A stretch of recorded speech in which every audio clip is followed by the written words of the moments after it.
So I think there's been lots of talks about centralized exchange, decentralized exchange, and all that. I think for experienced crypto investors like yourself, probably you already understand what that means. But I guess there are some certain newbies that in this room itself that are pretty much interested to know what's the difference. So I'm going to hand this over to Jack to describe roughly about why centralized and decentralized exchanges and about the future of whichever is going to get more prevalent. So I'll hand over to Jack. Sorry. Yeah, sure. Thank you.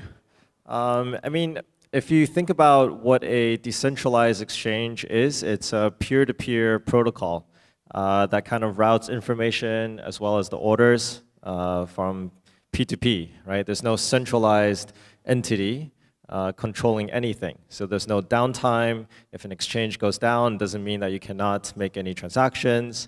There should not be any fees for putting your funds into an exchange or getting it out of an exchange.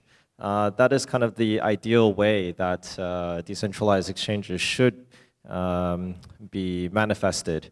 However, in this reality, decentralized exchanges actually are more expensive to trade on than centralized. The liquidity is very poor because there's no market maker. It costs a lot of money for market makers to input orders, cancel orders, change orders, and it's very slow, right? Because it's relying on the blockchain to handle all these transactions. So yeah, I think in the future, probably, who knows, maybe 1 year or 5 years or 10 years later, decentralized exchanges will most likely overtake centralized exchanges. But from what we can see, the near future is, still belongs to centralized exchanges. Okay, thank you, Jack. So I'm going to move on to the next topic, which I think pretty much very dear to everyone's heart. Recently, there's been so much news about hacking of exchanges and all that, coins being stolen. So I don't think anybody wants to have that. And not just obviously about coins, about wallets being hacked, but exchanges being hacked as well. So this topic covers a bit on the security portion. So Jasper have certain things to share in regards to what exchanges can look forward to in terms of enhancing security to address the concerns about hacking with consumers, with the investors as well. So Jasper? So yeah, actually yesterday we have a very great news coming from eToro that we just onboard a very important people who is called Berkey, is actually the Director General of the National Cybersecurity of Israel. So we come from a very different background compared to a lot of other exchanges that we actually been in the financial market for 10 years. That we treasure, clients' safety on fund quite a lot. I can share a very brief story that earlier this year. So we're actually trying to find a exchange to acquire. That we started to study a lot of small to medium exchange. And I can tell a lot of them, they didn't really consider how to safeguard those clients' crypto asset. So there's one company that we were dig deep that they didn't do any cold storage on a client's asset. And we were asking what's your plan on that? They said it's on the timeline. And right after 3 months, they got hacked. So we emphasize protecting clients' assets by strengthen the cybersecurity is very important, and that's what we are pretty much put our focus on. Yep. Thank you so much. So moving on from technology, we're going to move on to business, right? So to business markets. I think as we kind of read all the news, and as you go to various conferences, you start to discover there's more and more exchanges, right? Every day mushrooming up in, not just, I guess, in Malaysia. And in Malaysia alone, you have 30 exchanges, at least the known ones. In Singapore, more so. And obviously, the rest of the world's uncountable, right? So with this development in terms of more and more exchanges being sprouting out in different countries, offering various different services and all that. So I just wanted to hear the comments from all exchanges, right, to talk about what does it mean for them as well. So I'm going to kickstart this. So I'm actually running one of the exchanges as well, right? To us, at least to me, it's definitely a good thing, right? Again, if you're having a couple of monopoly, you will never get the best services, the best rates for the kind of investment they're going to put into. So that's one. Secondly, it do not necessarily means to be that, you know, you have more exchanges, you need to be competition. There can be partnerships, there can be like working together as well. So that topic, I'll probably like, you know, pass it on to Nizam, who's actually running, or rather championing for an exchange association, not just about self-regulatory, but in terms of, you know, working together, etc. So probably I have Nizam to talk about that later. But meanwhile, I just pass the mic over to Jack, who's going to start talking about your exchange in terms of what does it mean to you, you know, having multiple exchanges coming to you? Do you see it as a threat, or do you see it as like, you know, something that you welcome as well? So, well, I work with Kronos right now. So we are market makers. We provide a lot of the liquidity on crypto exchanges, as well as liquidity for crypto projects. You know, for us, it does make business better if there are more and more exchanges. But what we've seen is that even on the top exchanges, there are actually very few people trading. I think you know, I think fragmenting this market with more and more exchanges is not very helpful for the ecosystem. I think that there needs to be ways to share order books between the centralized as well as decentralized exchanges. And I think that really there's no loyalty for one exchange over the other.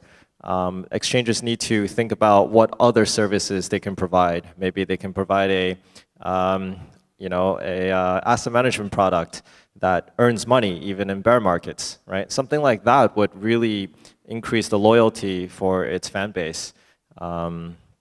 Maybe Catherine can add a bit more.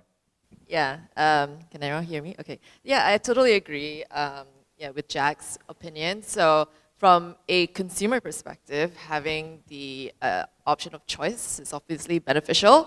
You can pick and choose, but of course, it makes the consumer a lot more picky, right? You know, I want to pick the exchange that's right for my to help me grow my investment portfolio in crypto. You know, I want an exchange that's safe. I want an exchange that's fast. So on the business side, coming from an exchange's perspective, we see competition as good. Although we do understand that, yes, having more exchanges in the marketplace will actually create more liquidity silos. So it does make markets a bit more inefficient, but that's where we come into, as a company, to build a liquid platform to help aggregate all these different order books that exist globally. We feel that there's always a trade-off when it comes to servicing customers like yourself. People want speed, right? But we were talking about security before, where if an exchange does not have cold wallets, then they get hacked more easily. So for us, at Coin, we practice cold wallet storage.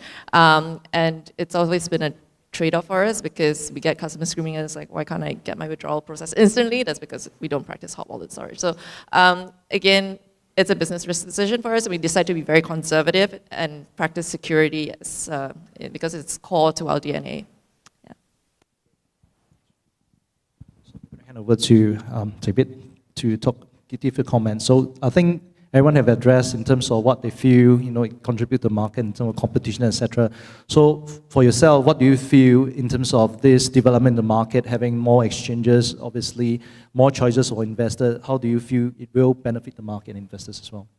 I think both of them has covered a quite good point. Liquidity is an issue. Consumer side, definitely it's a good thing. For consumers, the more choices, the better. The more competition, the better it is. But I think there's one thing that perhaps we should also look into is from the regulators' perspective, right? From our conversation with regulators, the less players they have to monitor, the better it is. Because it's actually very, very hard to monitor a single exchange, let alone 30 in Malaysia.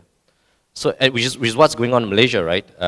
Regulators are having a hard time to look into each individual exchange, diving deep into what they do. Do they do basic KYCs, transaction monitoring, things like that?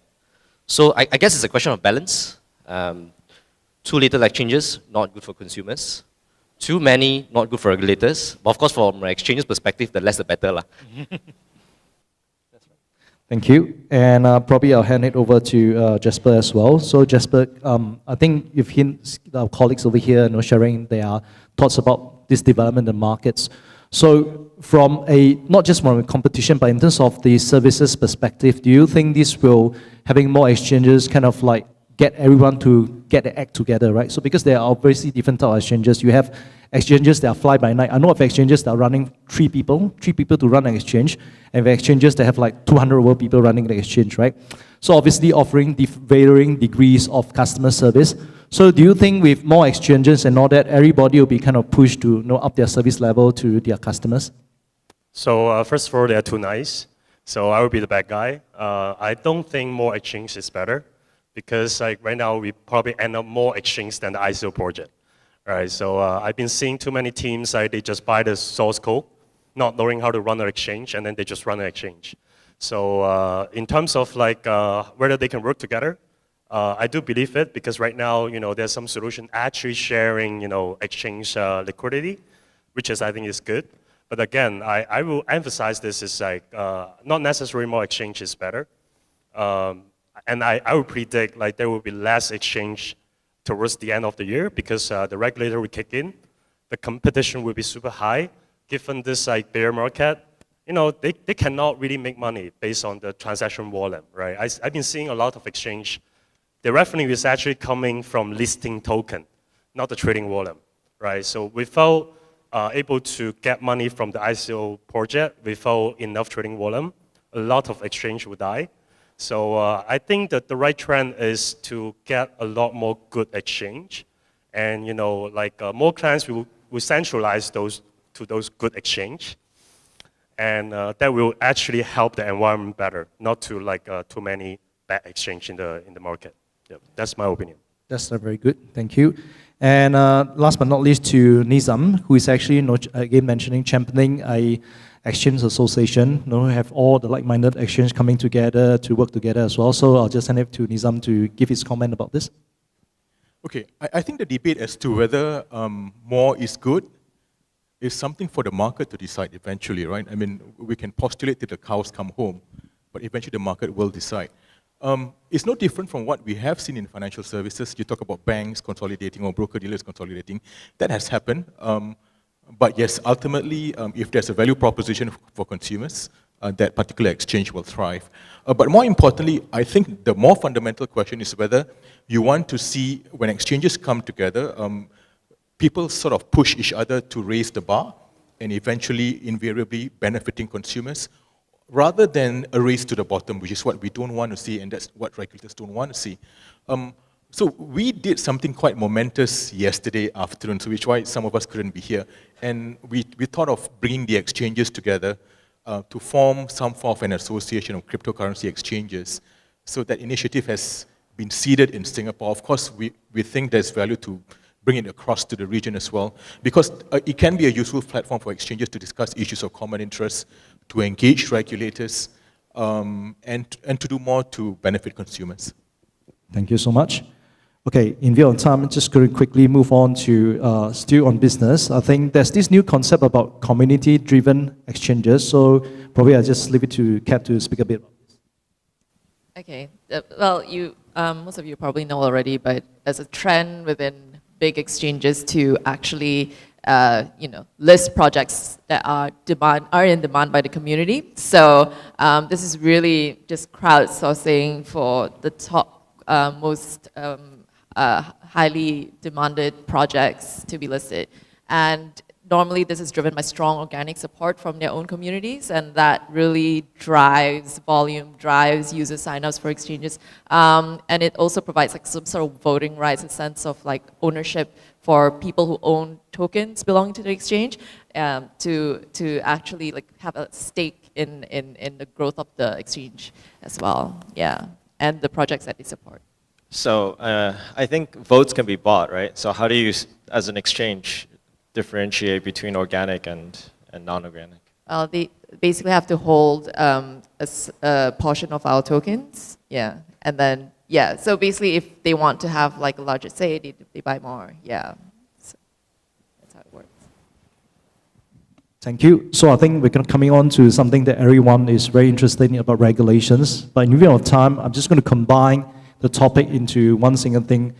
First and foremost, overall regulations about cryptocurrency, as well as like listing of security tokens in multiple jurisdictions. This is the host country of Malaysia, so I'll probably start with David from Luno. Securities token, not very welcome here, I think, for one good reason. If you issue a security token, you fall under certain jurisdictions within the existing legal framework. I know of startups trying to raise money by issuing security tokens. They were told by the Securities Commission themselves to shut down. So not yet, but maybe in due time, who knows? Quickly handing over to Nizam to give his take about security tokens, as well as generally cryptocurrency as a whole in terms of regulations across his particular the jurisdiction he knows of. Yep. Sure. I think those of you doing ISO utility token offerings will realize very quickly that it's a tough market right now. And I think going forward, securities token could be the next big thing. Why do I say so? Because with a securities token, there are very clear, tangible benefits or values to a token, whether it's ownership, whether it's control, or whether it's some assets backing the token. I think there's been a lot of interest in this, but one handicap is ironical, I'm mentioning in a panel about exchanges, there aren't any securities token exchanges in Asia. I mean, the US, you have T0, in Europe, we might have a few exchanges, but there are none in Asia. And there's a lot of interest by people who want to issue securities tokens for various reasons. For instance, if I have a big property company, that company might want to issue private REITs, might want to issue asset-backed tokens, or even revenue sharing models, but there isn't anywhere to list it. So it's a bit unusual, but I think going forward, we might see more securities tokens when there are more securities token exchanges and regulators. Well, there is already a body of regulations in the securities legislation. Regulators will think about adapting this for tokens, but I think that's the next big thing. Thank you. So I shall end this with the last sentence on a personal opinion, right? So security tokens is going to be the third wave, and this is a $1 trillion industry. So that's something to watch out for. And once again, thank you very much for this us sharing this session to you. And my thanks to my colleagues today on the stage. Thank you. Sorry for getting over the time to the organizers, but it's been good. Thank you.